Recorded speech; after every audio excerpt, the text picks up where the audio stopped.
فأعوذ بالله من الشيطان الرجيم بسم الله الرحمن الرحيم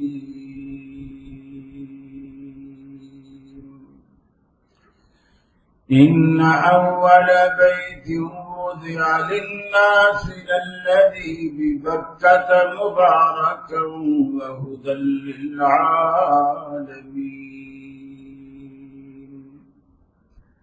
فيه آيات بينات مقام إبراهيم ومن دخله كان آمنا ولله على الناس حج البيت من استطاع إليه سبيلا ومن كفر فإن الله غني عن العالمين.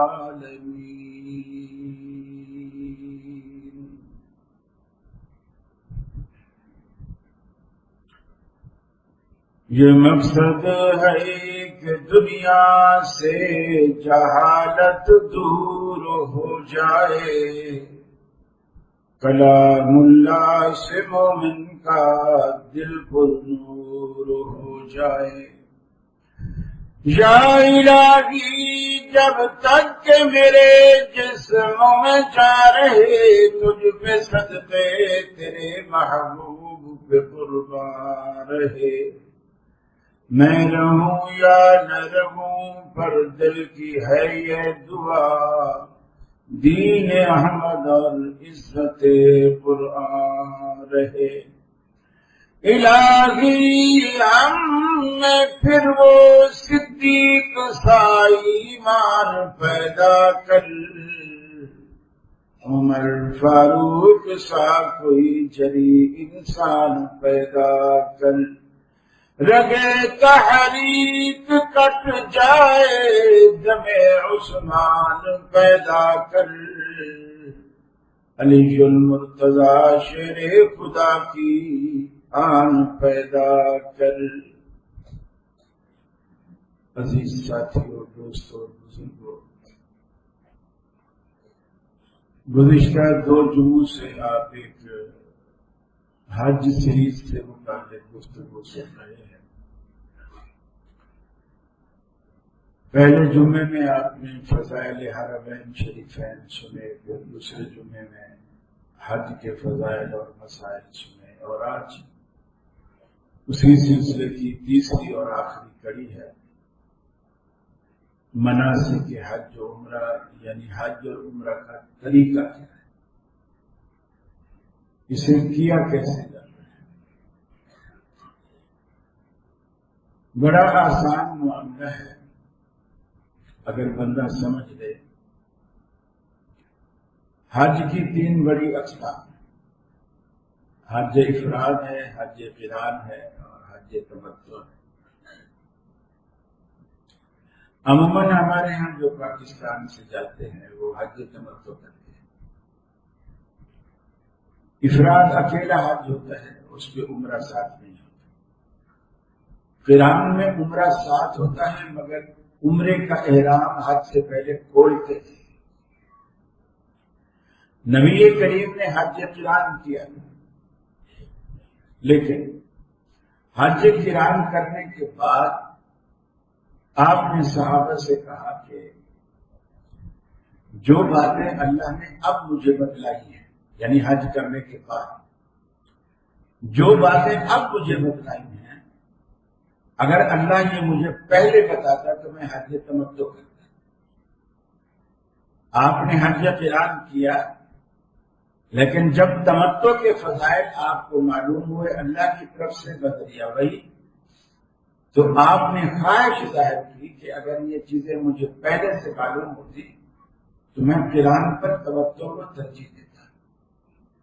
اس لحاظ سے چونکہ اب ہم ان فضائل کے سننے اور جاننے کے بعد حج کر رہے ہیں، تو لہذا جس چیز کی تمنا اللہ کے رسول نے کی تھی ہمیں وہی کرنا چاہیے۔ تمتع میں یہ ہے کہ آپ پہلے عمرہ کر کے احرام کھول دیتے ہیں۔ قران کی اور تمتع کی نیت میں بھی فرق ہے۔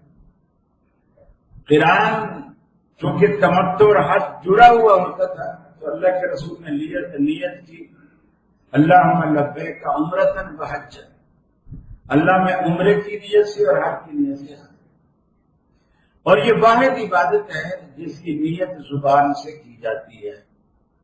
نماز وغیرہ کی جیسے لوگ کرتے ہیں یہ سنت سے ثابت نہیں، البتہ حج عمرے کی نیت زبان سے ہی کی جاتی ہے۔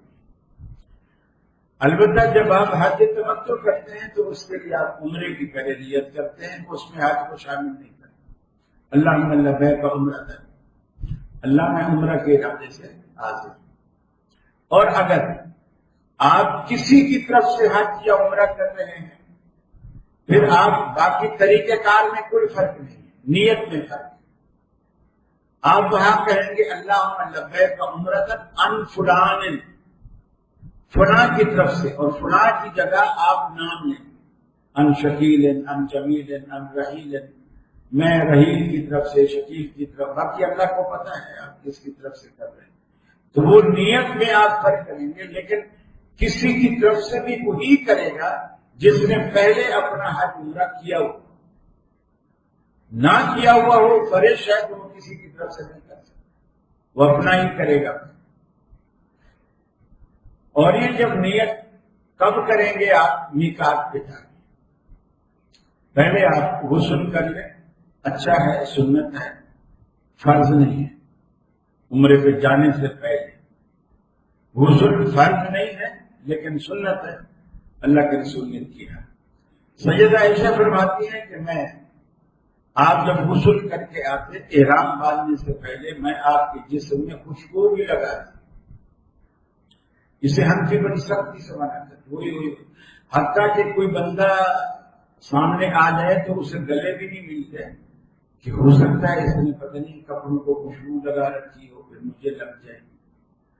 حضرت عائشہ فرماتی ہیں اللہ کے رسول جب احرام کا غسل فرماتے ہیں، غسل کے بعد احرام سے پہلے میں آپ کے جسم پہ خوشبو لگا دی، البتہ احرام کی چادروں میں خوشبو نہیں لگا، لیکن جسم پہ لگنے کے بعد جب آپ احرام باندھ لیتے پھر اگر اس کی خوشبو آ رہی ہے احرام کے بعد بھی آ رہی ہے کوئی حرج نہیں، لیکن احرام کے کپڑوں میں آپ نے اسپرے نہیں کرنا یا عطر وغیرہ یوں کر کے کپڑوں کو نہیں لگانا، اور احرام کی 2 چادر بغیر سیڑھی، چادر اسی کو کہتے ہیں جو سیڑھی بھی نہ ہو۔ یہ جو آج کل لوگوں نے طریقے بنا لیے، نیفے بنا لیے، ساربت ڈال لیا، الاسٹک ڈال لیا اور وہ گھاگھرے کی طرح اس کو پہن لیا، یہ احرام نہیں ہے۔ احرام کی 2 سیدھی 2 چادریں، باندھنا نہیں آتا باندھنا سیکھیں، یہاں جتنے بھی لوگ باندھنے والے ہیں وہ آپ کو سکھا دیں گے، حج پہ جانے سے پہلے سیکھ لیں کہ اس کو باندھنا کیسے۔ نیچے کا تہبند جو ہے بالکل لنگی کی طرح باندھنا ہے، جیسے لنگی باندھی جاتی ہے، اس کا ایک پلو ادھر بل دے کے پھر اس کو گھما کے پھر ادھر والا ادھر دے دیتے، ادھر والا ادھر ٹکا رہتا ہے، اتنی مضبوطی سے دکھ جاتا ہے کہ جب تک آپ خود نہ کھولیں وہ کھلتا ہی نہیں۔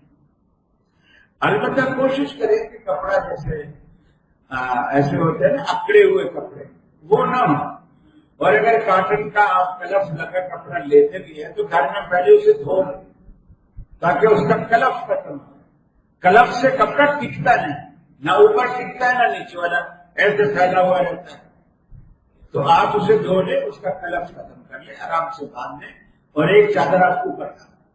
اوپر آپ گردن کے یعنی کندھے کے اوپر سے گردن کے پاس سے آپ گھما کے، جس طرح سردیوں میں آپ شال اوڑھتے ہیں، لیکن سردیوں میں جب آپ شال اوڑھتے ہیں تو آپ سر کے اوپر بھی ڈال لیتے ہیں، کانوں کو بھی ڈال لیتے ہیں، اس پہ ایسا نہیں کریں کہ کندھوں کے اوپر سے ڈالیں۔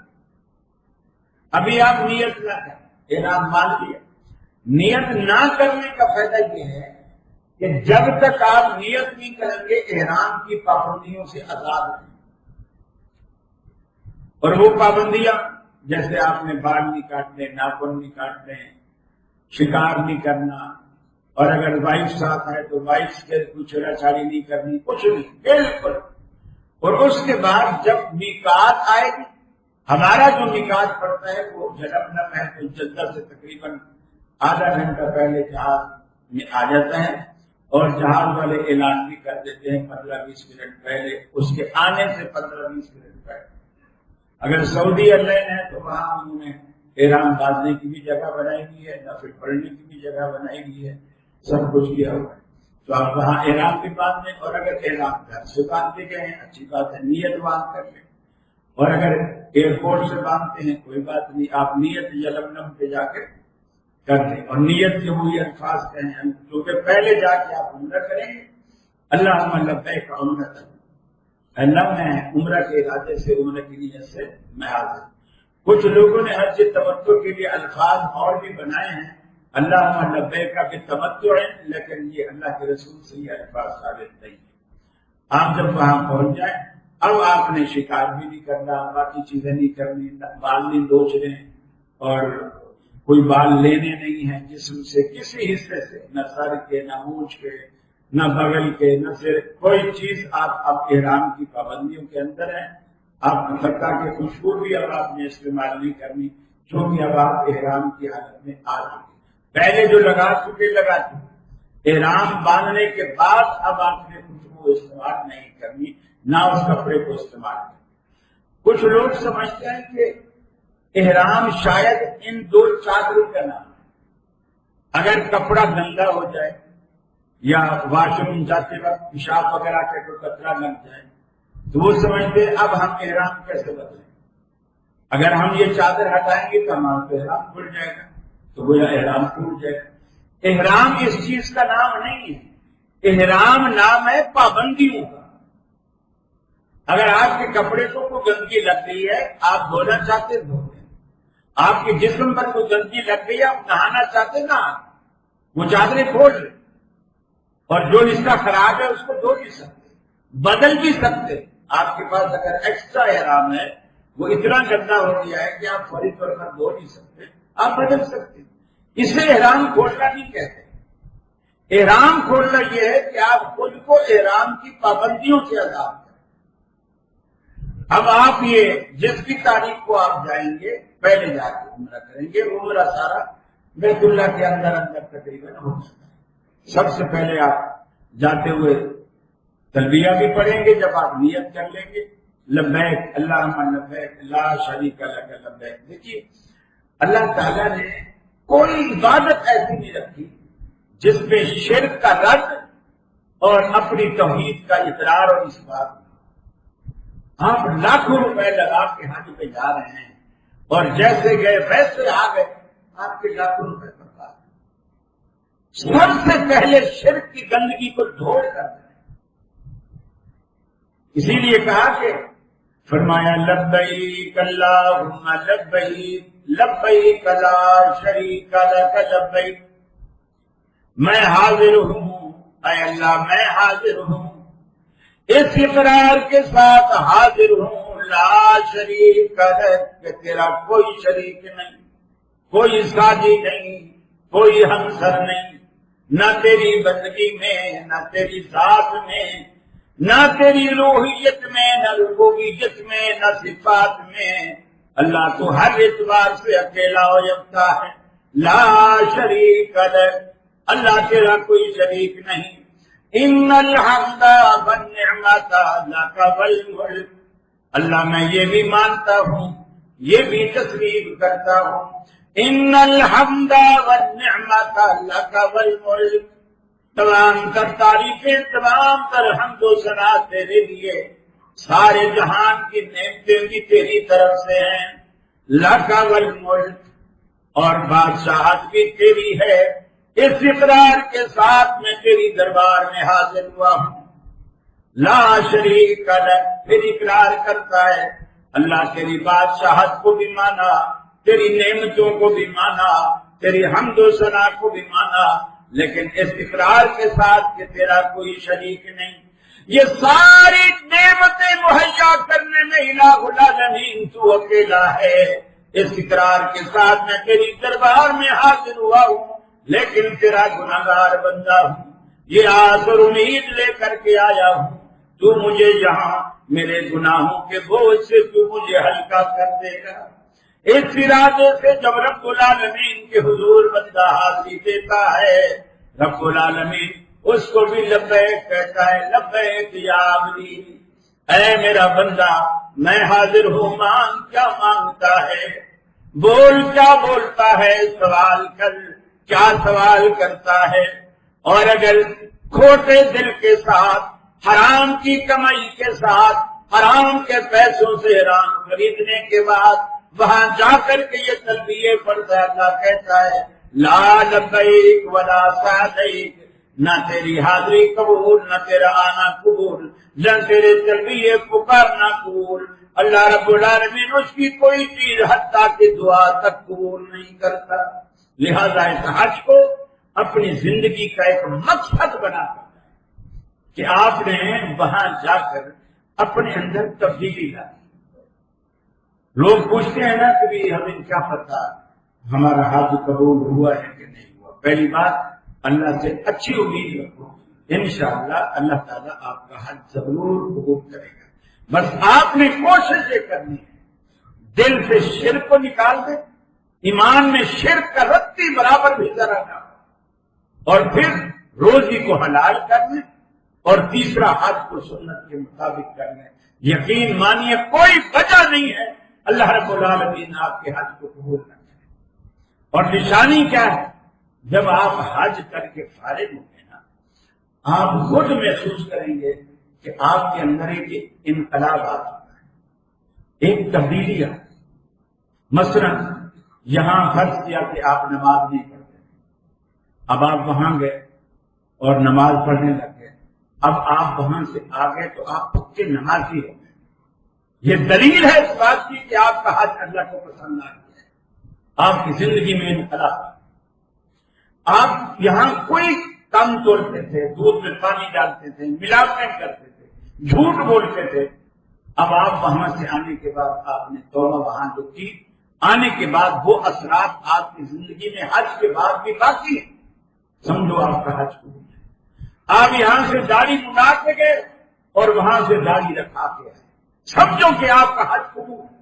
آپ کی زندگی میں انقلاب آنا چاہیے، یہ نہیں کہ بلکہ مدینے سے بلیڈ ہی خرید کے لائیں کہ وہاں پاکستانی سوال میں مدینے کے بلیڈ سے شیو کریں گے تو کیا بات نہیں۔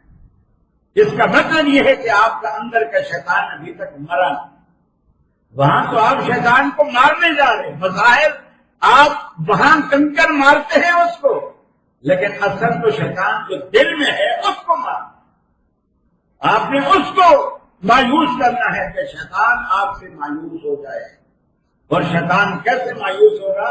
اللہ کے رسول فرماتے ہیں میدان عرفات میں جب حاجی عرفات میں کھڑے ہو کر اللہ سے اتنا جملہ کہتا ہے، 80 سال عمر ہے، 90 سال عمر ہے، 85 سال عمر ہے، گناہوں کی دلدل میں گرا ہوا تھا، آج میدان عرفات میں اتنا کہتا ہے اللہم اغفر لی، سچے دل سے اللہ مجھے بخش، میں کچھ بھی کیا مجھے بخش۔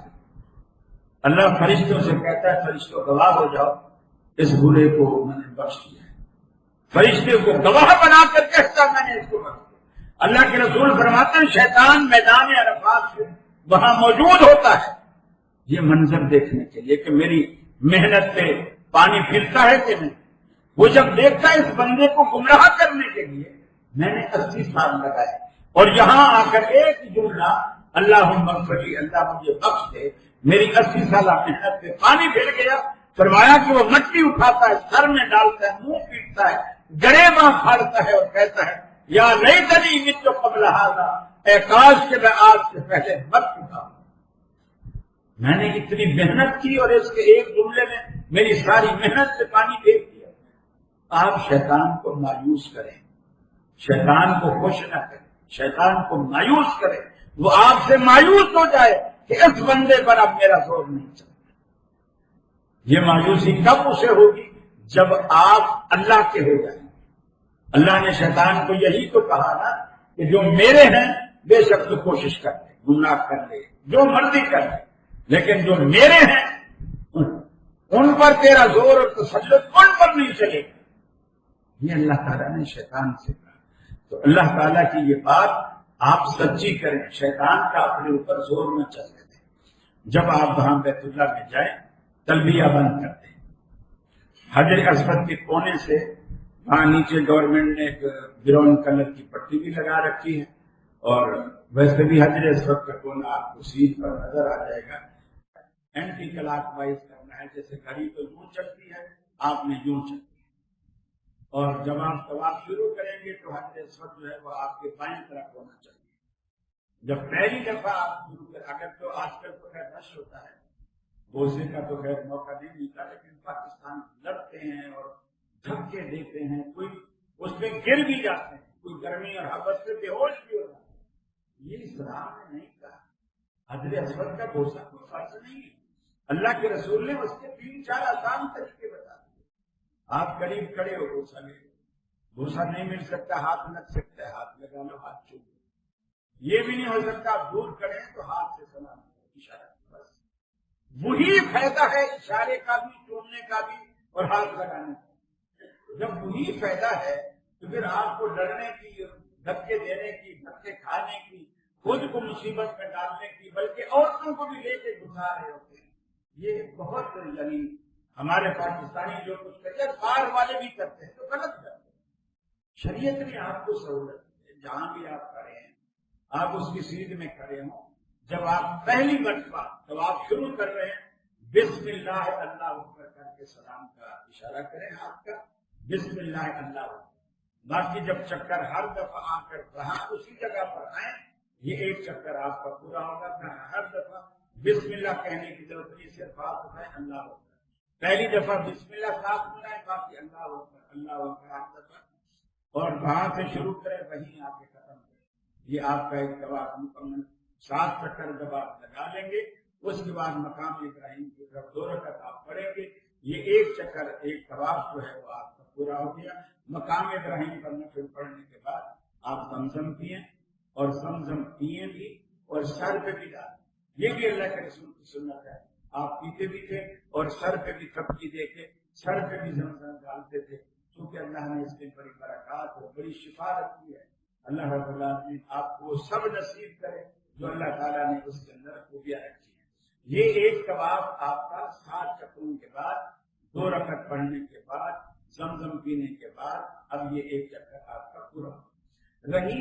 یہ جو بہت سارے لوگوں نے کتابیں لکھ رکھی ہیں اور کتابوں میں پہلے چکر کی یہ دعا، دوسرے چکر کی یہ دعا، تیسرے چکر کی یہ دعا، اللہ کے رسول نے کسی چکر کی کوئی دعا نہیں کی۔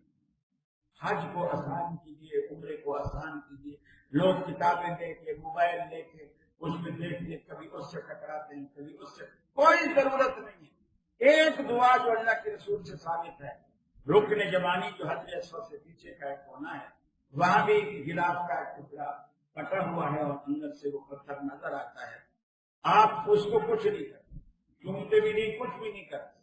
اور اگر آپ کو وہاں جانے کا موقع ملتا ہے، اگر ہاتھ لگ بھی سکتا ہے ٹھیک ہے، لگا لیں، لیکن اس کو کچھ بھی نہیں کرنا۔ بس وہاں آپ وہاں سے گزرتے ہوئے جب اس کونے پر آئیں گے، وہاں سے لے کر اگر حجر اسود کا جو کونا ہے وہاں تک جو بیچ کا گیپ ہے، اس گیپ میں آپ نے ایک ہی دعا پڑھنی ہے جو ہر کسی کو یاد ہے، ربنا آتنا فی الدنیا حسنہ وفی الآخرۃ حسنہ وقنا عذاب النار۔ رکن یمانی سے حجر اسود تک آپ نے یہ دعا پڑھنی ہے، اور پھر باقی چکر میں آپ پنجابی میں، سندھی میں، عربی میں، اردو میں، پشتو میں، جو بھی آپ کی زبان ہے، اور اگر قرآن حدیث کی دعائیں یاد ہیں بے شک وہ پڑھے، لیکن مخصوص کوئی دعا اللہ کے رسول نے نہیں بتلائی کہ پہلے دوسرے تیسرے 7واں چکر کرتے دعائیں، یہ چکر ہی آ جائیں گے آپ کو دعائیں یاد نہیں ہوں گی۔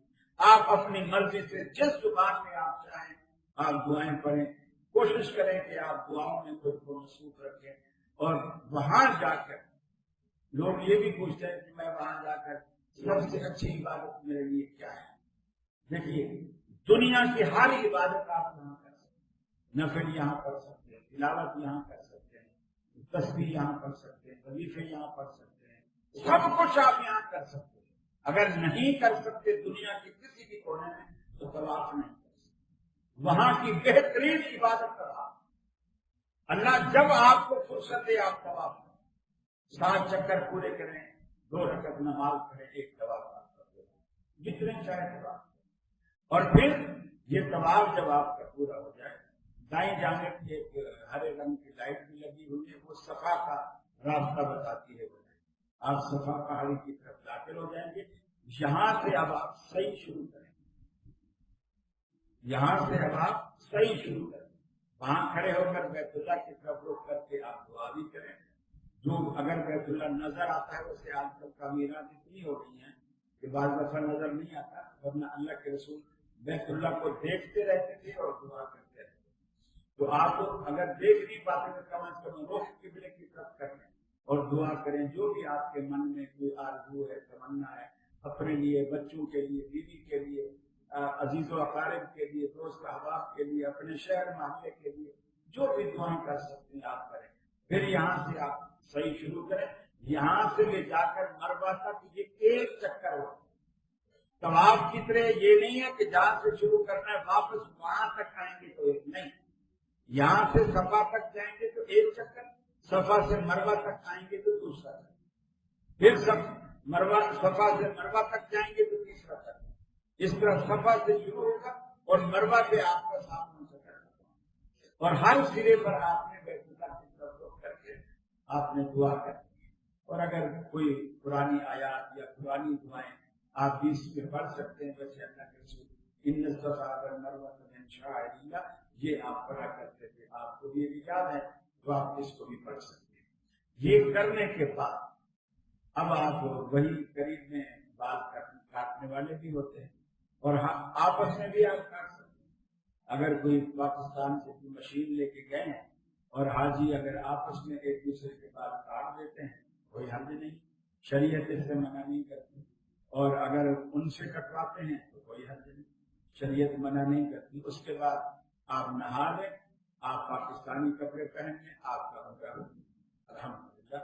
بس اتنا سال یہ عمرہ ہے۔ اس کے بعد اب آپ نے جتنے دن وہاں رہنا ہے، اب آپ نے احرام کے بغیر رہنا ہے۔ بعض پاکستانی سعودیوں کی آنکھوں میں دھول جھونکنے کے لیے ہر وقت چادریں احرام کی باندھے رہتے ہیں، چونکہ وہ نیچے جانے دیتے ہیں چادروں کے ساتھ، ورنہ اوپر جانے دیتے ہیں۔ یہ دھوکے کرنا، یہ عمرہ والوں کا حق نہ، جن لوگوں نے ابھی عمرہ ہی کرنا ہے آپ ان کا حق ڈال رہے ہوتے ہیں، ان کے لیے رش پیدا کر رہے ہوتے ہیں، ان کے لیے تکلیف کا باعث بن رہے ہوتے ہیں۔ تو آپ نے عمرہ کر لیا، بس اللہ کے رسول نے جو عمرہ کیا نا زندگی میں وہی ایک عمرہ تھے حج کے ساتھ، اس سفر میں دوسرا عمرہ ہی نہیں تھی۔ آپ کو ایسی لت پڑی ہوئی ہے، مسجد عائشہ کا احرام باندھا ان کا، مسجد عائشہ کا احرام باندھا ان کا، ایک یہاں سے لت کٹائی، پھر اگلے عمرے میں یہاں سے لت کٹائی، پھر ایسے پورے سر میں حل چلایا ہوا ہے۔ یہ خلاف سنت ہے۔ مسجد عائشہ کوئی میقات نہیں ہے، دیکھ لیجیے اس بات، نہ مسجد عائشہ میقات ہے، نہ جو طائف سے آنے والوں کے لیے نہ جارانہ میقات۔ 5 میقات جو اللہ کے رسول نے بتائے ہیں، دونوں میں سے کوئی بھی میقات میں شامل نہیں۔ لہٰذا آپ اگر ایک کام نیکی کا کرنے گئے ہیں تو اسی طرح کریں جس طرح نیکی ہے، اللہ کے رسول کی سنت کے مطابق کریں۔ آپ طواف کرتے رہیں، نہ کریں زیادہ عمرے۔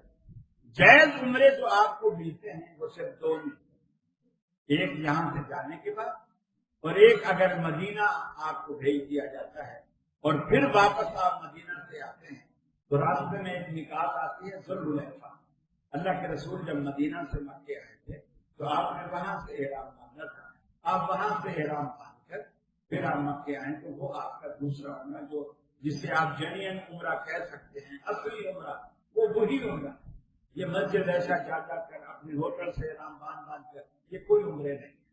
دوسری بات، اب جب 8 ذی الحجہ آئے گی، اب یہ 8 سے 13 تک یہ حج کا عمل شروع ہوگا۔ 8 ذی الحجہ سے حج شروع ہوگا، 13 پہ ختم ہو جائے گا، اور بعض 12 پہ بھی ختم کر دیتے ہیں۔ یہ بھی قرآن مجید سے ثابت ہے، فمن تعجل فی یومین فلا اثم علیہ ومن تأخر فلا اثم علیہ۔ اگر تو 12 تک یعنی 2 دن کے اندر 11-12 اس میں کوئی واپس آ جاتا ہے تو کوئی حرج نہیں، اور اگر 13ویں کا تیسرا دن بھی اگر باہر ہوتا ہے تو کوئی حرج نہیں۔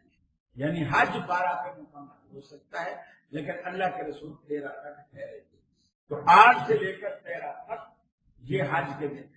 8 ذی الحجہ کو فجر کی نماز پڑھنے کے بعد آپ نے اپنے ہوٹل سے، حرم سے، جہاں بھی آپ کو موقع ملتا ہے، کیونکہ اب آپ پہلے سے احرام باندھ کر پاکستان سے جا چکے، اب آپ کو میقات جانے کی ضرورت نہیں ہے۔ تمتع کے لیے بے شک آپ نے کھولا، لیکن ابھی تک آپ آئے اسی سفر سے ہیں، تو آپ کے ساتھ یہ رعایت دی گئی ہے شریعت میں۔ اب آپ جس ہوٹل میں ٹھہرے ہوئے ہیں، فجر بیت اللہ میں پڑھنے کے بعد وہاں سے احرام باندھیں، ظہر سے پہلے پہلے آپ مینا جائیں۔ اور ویسے مینا کا سفر جن لوگوں کو راستے آتے ہیں، کوئی بھی پیدل چل پڑتے ہیں سرنگوں کے اندر سے، وہ جلدی پہنچ جاتے ہیں، نہیں تو گاڑیاں بھی لے جاتی ہیں۔ وہ آپ کو ہوٹل والے بتائیں گے کہ اتنے ٹائم کی گاڑی آئے گی، آپ تیار رہیے گا، آپ اس میں بیٹھے اور مینا کو۔ مینا میں جا کر آپ نے 4 نمازیں 8 تاریخ کی پڑھی، ظہر، عصر، مغرب اور عشاء، اور ایک نماز پڑھنی ہے اگلے دن 9 ذی الحجہ کی، وہ فجر کی نماز۔ 8 کو 4 نمازیں پڑھنی ہیں۔ یہ بھی ذہن میں رکھیں، حنفی منع کرتے ہیں کہ میاں قصر نہیں کرتے، اللہ کے رسول نے نمازیں قصر کی۔ حنفی کہتے ہیں کہ وہ مسافر کے لیے، اللہ کے رسول کیونکہ مدینے سے آئے تھے اس لیے مسافر تھے۔ آپ تو مدینے سے آئے تھے، آپ نے مکے والوں کو بھی 2 پڑھوا، جو رہتے وہیں تھے ان کو بھی 2 پڑھوا۔ یہ حج کا حصہ ہے، اس کا سفر سے کوئی تعلق نہیں ہے، یہ حج کا حصہ ہے۔ مینا میں آپ نے نمازیں قصر کرنی ہے، جمع نہیں کرنی۔ یہ دیکھیے، مینا میں نمازیں قصر کرنی ہے، ظہر 2 فرض سنتے ماں، عصر 2 فرض سنتے ماں، مغرب 3 فرض سنتے ماں، عشاء 2 فرض سنتے ماں۔ البتہ وطر پڑھ سکتے ہیں، ایک وطر بھی جیسے ہم الحمدللہ یہاں پڑھتے ہیں وہاں بھی پڑھ سکتے ہیں، لیکن بعض علماء اس کے وجوب کے قائل نہیں ہیں، لیکن جو وجوب کے قائل ہیں وہ کہتے ہیں وطر بھی پڑھ۔ اب اگلے دن رات آپ نے مینا میں گزاری، یہ حج کا حصہ شروع ہو گیا 8 سے۔ رات آپ نے مینا میں گزاری، دعائیں کریں، کچھ منتی کریں، سو بھی جائیں، آرام کریں، کھائیں پیئیں۔ پھر اگلے دن جب فجر کی نماز ہو، فجر کی نماز بھی مینا میں پڑھیں۔ مینا میں پڑھنے کے بعد اب آپ عرفات کے پہنچ جائیں۔ یہ جو عرفات ہے یہ حج کا مرکزی رکن ہے۔ اگر آپ کی حاضری عرفات میں نہیں ہوئی تو آپ کا حج نہیں۔ یہ مرکزی رکن ہے عرفات کی حج۔ ایک میدان ہے، وہاں ایک مسجد نمرہ ہے، اگر آپ، ویسے تو لاکھوں کا مجھے مجمع ہوتا ہے، ہمیں وہاں جگہ نہیں ملتی، اور جگہ مل بھی جائے قسمت سے تو آپ کے لیے پھر پریشانی یہ ہے آپ نکل نہیں سکتے۔ اور آج کل جیسے کوئی لوگ پروسٹیٹ کے مریض ہوتے ہیں، کوئی شوگر کے مریض ہوتے ہیں، ان کو ہر گھنٹے 2 گھنٹے بعد پیشاب آ جاتا ہے، وہ وہاں سے نکل نہیں سکتے، اور اگر نکل جائے تو دوبارہ جا نہیں سکتے۔ تو اس لیے آپ کو مشکلات اپنے لیے پیدا نہیں کرنی۔ پورا میدان عرفات وقوف کا ہے، آپ کو کہیں بھی جگہ ملتی ہے آپ کہیں، وہاں حج کا خطبہ بھی ہوگا، امام ظہر اور عصر اکٹھی پڑھائے گا، اور قصر بھی۔ مینا میں آپ نے قصر کی اکٹھی نہیں کی، جمع نہیں کی۔ عرفات میں آپ نے قصر بھی کرنی ہے، جمع بھی کرنی ہے۔ اور جمع کیسے کرنی ہے؟ جب آپ ظہر پڑھیں گے، ایک اذان ہوگی، 2 تکبیریں ہوں گی، 2 تکبیروں کے ساتھ، یعنی پہلی تکبیر میں آپ ظہر پڑھ لیں گے اور دوسری تکبیر میں ظہر کے وقت میں عصر کو پڑھیں گے، وقت سے پہلے، عصر کے وقت سے پہلے آپ ملا کے پڑھ لیں گے۔ پھر آپ بیچ میں سارا مغرب تک گئے، اس میں آپ کھائیں پیئیں، آپ سستانا چاہتے ہیں، آرام کرنا چاہتے ہیں وہ بھی کریں، اور اگر زیادہ تر وقت دعاؤں میں لگانا چاہتے ہیں، کیونکہ یہ جو وقوف عرفہ ہے یہ انتہائی قبولیت کی جگہ ہے۔ آدم علیہ السلام کی دعا بھی یہی قبول ہوئی، اللہ تعالیٰ نے ان کی ساری، یعنی جو غم تھے اللہ تعالیٰ نے یہی عرفات میں ختم کیے، اور رسول اللہ صلی اللہ علیہ وسلم کی بھی یہی طریقہ تھا۔ عرفات میں کہ جبل رحمت ایک چھوٹی سی پہاڑی ہے، اوپر سعودی گورنمنٹ نے ایک تھوڑا سا پتھر بنا کے نشانی لگا رکھی ہے، اگر جبل رحمت کے پاس کی جگہ نہیں تھی اچھی بات ہے، نہیں تو پورا عرفات کا میدان ہے کہ آپ کا خیمہ بھی اس کے اندر ہوگا، آپ خیمے میں بھی بیٹھ کر خطبہ بھی سن سکتے ہیں، کیونکہ پورے عرفات میں اسپیکر رکھے ہوئے ہیں، آواز آتی رہتی ہے۔ اگر نمرہ کی آواز کے ساتھ آپ نماز نہیں پڑھ سکے وہاں، اور آپ اکیلے 10-12 آدمی دیندار ہیں، آپ میں سے کوئی نماز پڑھا سکتا ہے تو بھی جماعت کرتے ہیں۔ اگر اکیلے ہیں، کوئی نہیں ہے آپ کے ساتھ، آپ اکیلے بھی پڑھ سکتے ہیں، لیکن اکثر کو ظہر کے ساتھ پڑھیں گے، باقی وقفہ آئے گا۔ مغرب آپ کو عرفات میں ہو جائے گی، پھر مغرب ہونے کے بعد آپ نے مغرب وہاں نہیں پڑھی۔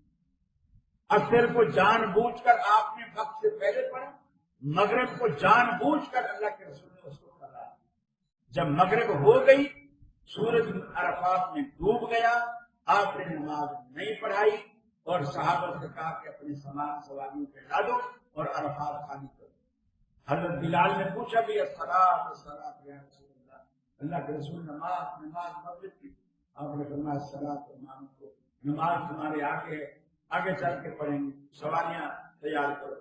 سب نے سامان لا دے اور آگے جا کر کے آپ نے مزدلفہ میں ایک اذان دلوائی بلال سے، اور پھر پہلے مغرب پڑھی فرض، سنتے چھوڑ دی، اور پھر آپ نے دوسری تکبیر کروائی اور آپ نے عشاء پڑھائی 2 رکعت، سنتے چھوڑ دی۔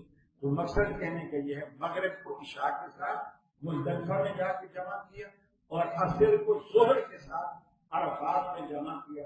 یہ 2 نمازوں کی آپ نے یہاں جمع کی، اور رات پھر آپ نے مزدلفہ میں گزارنی ہے، رات آرام کرنا ہے۔ صبح آپ اٹھیں، فجر کی نماز بھی یہیں پڑھنی ہے، اور نماز پڑھنے کے بعد یہیں ایک وادی محصر ہے، یہ وہ وادی ہے جہاں ابرہ کا لشکر ہاتھیوں کا بیت اللہ پر حملہ کرنے کے لیے سے آیا تھا، تو اللہ نے اسی جگہ پر ابابیل بھیج کر ان کو کنکری سے ختم کروایا تھا۔ یہیں بہت ساری کنکریاں ہیں جو سعودی گورنمنٹ پھینکوا دیتی ہے۔ کنکریاں آپ چھوڑ لیں، 70 کنکریاں چھوڑ لیں جو چنے سے کے برابر ہوں، اس سے بڑی نہ ہوں، بڑے پتھر نہ ہوں۔ بعض لوگ جا کے جوتے اتار کے مارتے ہیں، وہ شیطان نہیں۔ یہ بات پہلے ذہن میں بٹھا لیجیے، ان پلوں کا نام شیطان نہیں، صرف یہ وہ جگہ ہے جس جگہ شیطان نے حضرت ابراہیم علیہ السلام کو قربانی سے روکنے کی کوشش کی تھی، اور انہوں نے کنکری اٹھا کر اللہ اکبر کہتے ہوئے ان کو مارا تھا، اور 7ویں کنکری پر وہ وہاں سے غائب ہو گئے۔ مر نہیں گیا، یہ اس کی قبر نہیں ہے، نہ یہ قبر ہے، نہ پلر کے اندر وہ چنا ہوا ہے، نہ کوئی اور معاملہ ہے، بس اس جگہ ابراہیم علیہ السلام کو روکنے کی کوشش کی تھی۔ ہم ابراہیم علیہ السلام کی سنت پر عمل کرتے ہوئے ایسا کرتے ہیں، جوتیاں نہیں مارنی، پتھر نہیں مارنے، اس کے علاوہ اور کچھ نہیں مارنا، چھوٹے چھوٹے کنکر، وہ بھی شریعت نے اسی لیے رکھے۔ بعض دفعہ آپ مارتے ہیں وہاں تک یعنی نہیں لگتے، وہ پہلے آ جاتے ہیں، یا ممکن ہے کسی کے اوپر بھی گر جائے، تو اتنے ہلکے ہونے چاہیے کہ اگر گر بھی جائے تو کسی کو نقصان نہ۔ 70 کنکریاں چھوڑ لیں۔ اب جب آپ مزدلفہ میں رات گزار لیں گے، 9 ذی الحجہ کی ختم، اب جب صبح ہوگی تو یہ 10 ذی الحجہ۔ اب 10 ذی الحجہ میں جو ضروری کام آپ کو کرنے ہیں، سب سے پہلے جا کر یہ جمرات انہیں کہتے ہیں، جمرہ اولا ہے پہلا، جسے چھوٹا جمرہ بھی کہتے ہیں، جمرہ وسطیٰ ہے جسے درمیانی جمرہ بھی کہتے ہیں، اور جمرہ عقبہ ہے جسے آخری یا بڑا بھی کہتے ہیں۔ یہ آپ آسان زبان میں چھوٹا شیطان، درمیانی شیطان اور بڑا شیطان۔ پہلے دن صرف بڑے شیطان کو کنکریاں ماریں، صرف بڑے، اور ویسے بھی سعودی گورنمنٹ نے پہلے دن یہ درمیان والا اور چھوٹے والا کا راستے بند کر رکھے ہوتے ہیں تاکہ کوئی غلطی سے ادھر نہ آئے۔ پہلے دن آپ نے صرف 7 کنکریاں مارنی، صرف 7 کنکریاں بڑے سیدھے ہاتھ سے مارنی ہے، اللہ اکبر ہر کنکری پر کہنا ہے، ساری کنکریاں ساتوں کی ساتوں اکٹھی مٹھی بھر کر اللہ اکبر کہہ کر نہیں پھینکنا ہے، ہر کنکری الگ الگ کنکری ہے، الگ الگ اللہ اکبر کہنا ہے۔ اور جیسے وہ کرکٹ والے بالر ہوتے ہیں، وہ دور سے بھاگتے ہوئے آتے ہیں اور آ کر کے پھر بال پھینکتے ہیں، بہت سارے پاکستانی ایسا بھی کر رہے ہوتے ہیں۔ یہ شرارتیں، یہ حرکتیں، اس کو عبادت سمجھ کر کرنا ہے، وہیں کھڑے کھڑے آپ کنکری اٹھائیں اور پھر اس کو کہیں، اور وہیں بعد یہ ماسٹر سے مزدلفہ میں وہیں سے اٹھائیں، اور اگر بھول بھی جائے تو کنکریاں لوگ بیچ بھی رہے ہوتے ہیں، وہاں لوگ بیچ رہے ہوتے ہیں، اگر آپ کو کہیں سے میسر نہیں تو آپ ان سے لے بھی سکتے ہیں۔ پہلے دن وہ کرنے، اب یہ پہلا کام ہے، یہاں آ کے آپ کریں گے، کنکر ماریں گے بڑے شیطان۔ دوسرا بڑا کام 10 ذی الحجہ کا کیا ہے؟ آپ کا قربانی کرنا ہے۔ اور تیسرا بڑا کام کیا ہے؟ قربانی کے بعد آپ نے اپنے بال کٹوانے ہیں، اور بال کٹوانا ویسے تو کینچی سے مشین سے بھی جائز ہے، لیکن حلق کرنا یعنی اس طرح بلیڈ پھروانا، اللہ کے رسول نے دعا دی کہ جو بلیڈ پھروائے اللہ کو اس کے رحم فرمائے۔ نبی کریم کی دعا اگر آپ کو لینی ہے تو ایک دفعہ تو پنڈ کرانا ہے۔ ویسے سچی بات ہے، جب پنڈ آپ کرواتے ہیں، کیونکہ ہم تو یہاں سالوں سے بات نہیں کر پاتے، تھوڑے تھوڑے کام کرتے رہتے، اس طرح تو ہم نہیں پھرواتے، لیکن اتنے سالوں بعد جب وہاں جا کے آپ اس طرح کراتے ہیں اتنا سکون ملتا ہے۔ بلیڈ چل رہا تو یقین مانیے جسم میں ایسے کنڈیز کی ایسے ہو رہا ہوتا ہے جیسے کہ گناہ بالکل جڑ سے نکل، خشکی بھی سب صاف ہو جاتی ہے، پھر بالکل صاف نکل آتی ہے، اور یہ بہت اچھا لگتا ہے۔ آپ وہی کریں جس کو اللہ کے رسول نے دعا دی ہے کہ اللہ جو حل کروائے اس پر تو رحم فرما، تو آپ اللہ کے رسول کی دعا لیں۔ یہ تیسرا بڑا، پہلا شیطان کو بڑے کو قلب نہیں مارنا، دوسرا آپ کا قربانی کرنا، تیسرا آپ کا یہ حل کرنا، اور حل کرنے کے بعد آپ اپنا احرام بدل لیں، اور احرام بدل کر پاکستانی کپڑے پہن لیں۔ اب آپ کا ایک کام چوتھا بڑا رہ گیا ہے، وہ ہے طواف افاضہ، جسے طواف زیارت بھی کہتے ہیں۔ اب آپ پاکستانی کپڑوں میں چلے جائیں اور بیت اللہ میں جا کر وہ مینار سے سیدھا راستہ چھوٹے شیطانوں کے پاس سے گزرتا ہوا، لوگ تو سرنگوں میں سے گزر کر بیت اللہ چلے جاتے ہیں۔ آپ کو جو روز آسانی اور سہولت نظر آئے آپ وہاں جائیں اور بیت اللہ کا طواف کریں جس طرح آپ نے۔ البتہ پہلے جو طواف کیا تھا اس میں آپ نے دایاں کندھا شروع کے 3 چکروں میں وہ آپ نے کھلا رکھنا ہے، اور اس کے بعد اور تھوڑا اکڑ کر بھی چلنا ہے، تھوڑا رفتار بھی تیز رکھنی ہے، اسے یہ اللہ کے رسول کی سنت ہے۔ البتہ جب پاکستانی کپڑوں میں جائیں گے پھر آپ نے نہ تیز چلنا ہے، نہ سینہ باندھنا ہے، نہ کندھا کھولنا ہے، اور کندھا کھولنا بھی اس میں صرف پہلے 3 چکروں میں، باقی چکروں میں پھر آپ دائیں کرنے کے اوپر سے چادر ڈالیں گے۔ بعض لوگ دایاں کندھا پورے عمرے میں پورے حج میں کھلا رکھتے ہیں، حتیٰ کہ صحیح میں بھی نماز پڑھنے میں بھی، نماز ہوتی نہیں، کندھا ننگا ہو نماز نہیں ہوتی، یہ ذہن میں رکھیں۔ آپ 3 چکر پورے کریں، کندھا رکھیں، دونوں کندھے رکھیں، صرف پہلے 3 چکروں میں بغل کے نیچے سے دائیں طرف سے کپڑا نیچے سے لا کے ادھر اوپر ڈالنا ہے، ایک کندھا ننگا رکھنا ہے۔ جب 3 چکر آپ کے پورے ہو جائیں پھر آپ نے پورا کرنا۔ اب یہ 10 کا جو عمل ہے آپ نے طواف افاضہ کرنا ہے۔ اگر آپ کو اللہ موقع دیتا ہے اور ہمت ہے، ابھی تھکتے نہیں ہیں، تو آپ صحیح بھی ساتھ کریں۔ یہ حج کی صحیح پہلے جو کی تھی وہ عمرے کی تھی، اب جو صحیح کر رہے ہیں حج کی۔ البتہ اس میں آپ کو یہ رعایت ضرور ہے، اگر آج آپ طواف افاضہ نہیں کر پا رہے، نہیں جا سکتے، تو بہرحال 11، 12، 13 ان تاریخوں کے اندر کرنا لازم ہے۔ اگر کسی وجہ سے 10 کو نہیں کر پائے تو آپ 11 کو چلے جائیں۔ بہتر ہے کہ جتنا کام نمٹ سکتا ہے آپ نکالیں۔ یہ 4 کام کر کے بڑے کام، اس کے بعد 11، اب یہ پہلے دن جو شیطان کو کنکریاں مارتی ہیں دیوار سے پہلے مار، سنت یہی ہے، لیکن اگر تاخیر ہو جائے، وہاں کے سعودی علماء فتویٰ دیتے ہیں کہ جی دیوار کے بعد بھی اگر مارنا چاہے، باقی سنت یہی ہے اگر اللہ آپ کو موقع دیتا ہے تو پہلے دن سوال سے پہلے، اور دوسرے دن 11، 12، 13 کو پھر سوال کے بعد مارنے ہیں، لیکن مغرب سے پہلے کریں، سوال کے بعد مغرب سے پہلے، کیونکہ مغرب کے بعد تاریخ بدل جاتی ہے، اسی تاریخ کی کنکریاں آپ نے اسی دن میں مارنی، اور اس دن پھر آپ نے کیا کرنا ہے، چھوٹے سے شروع کرنا ہے، 7 کنکریاں اس کو، 7 کنکریاں وسطیٰ یعنی درمیان والے کو، اور 7 کنکریاں بڑے کو۔ یہ اس دن آپ نے 21 کنکریاں استعمال کرنی، اور اس کے بعد پھر اسی طرح 21 کنکریاں آپ کی 12 کو استعمال ہوں گی۔ اب یہ 2 دن جو ہے آپ کے اور کوئی کام نہیں ہے۔ ہاں اگر طواف افاضہ 10 کو نہیں کیا تو ان دنوں میں آپ وہ کر لیں، اور اگر کر چکے ہیں تو اس کی بھی ضرورت نہیں ہے۔ البتہ راتوں کو قیام آپ نے مینا میں کرنا ہے۔ لوگ کیونکہ خیمے ہوتے ہیں، لوگ یہاں سے گھبراتے ہیں اور سوچتے ہیں کہ یار ہوٹل کا کرایہ دیا ہوا ہے، وہ ہوٹل میں جا کے ٹھہرنے کی کوشش کرتے ہیں۔ یہ رات کا مینا کا قیام حج کا حصہ، عبادت حج کی اور ہے کیا؟ دن کو وہاں رہنا ہے، رات کو وہاں وہاں رہنا ہے، وہاں جا کے یہ کرنا ہے، وہاں جا کے وہ کرنا ہے، اسی کا نام حج۔ اور آپ وہ راستے بھی وہاں نہیں گزار سکتے۔ دوسری بات، طواف افاضہ جو 10 کو آپ طواف کریں گے، یعنی یہ 4 کام کر لیں گے، آپ احرام کھول لیں گے، اب ساری پابندیوں سے 10 والے دن ساری پابندیوں سے آزاد ہو جائیں گے، سوائے 22 سے وظیفہ زوجیت کرنے کی، وہ پابندی برقرار رہے گی حج کے پورے پروسیجر میں۔ پھر جب طواف افاضہ کر لیں گے 13 تک آپ ابھی حج کے عمل میں ساری پابندیوں سے آزاد ہے احرام کھلنے کے بعد، لیکن 22 کی پابندی سے آزاد نہیں، یہ پابندی برقرار رہے گی۔ 11 کو 7 کنٹریاں ماریں، 21 کنٹریاں ماریں، پھر 12 کو ماریں، اور اگر آپ 12 کو واپس آنا چاہتے ہیں اور 13 کی رات مینا میں نہیں گزارنا چاہتے، پھر آپ پر لازم ہے کہ آپ 12 کا سورج ڈوبنے سے پہلے پہلے مینا چھوڑ دیں۔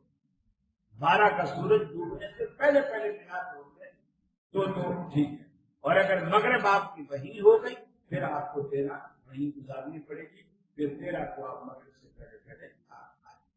یہ آسان سا طریقہ ہے، ویسے ٹائم بھی ہو گیا، پھر بھی یہ باتیں جو وضاحت طلب ہوں اور آپ کو چاہیے ہوں، وہ آپ پوچھنا چاہتے ہوں تو نماز کے بعد آپ آسانی سے پوچھ سکتے ہیں۔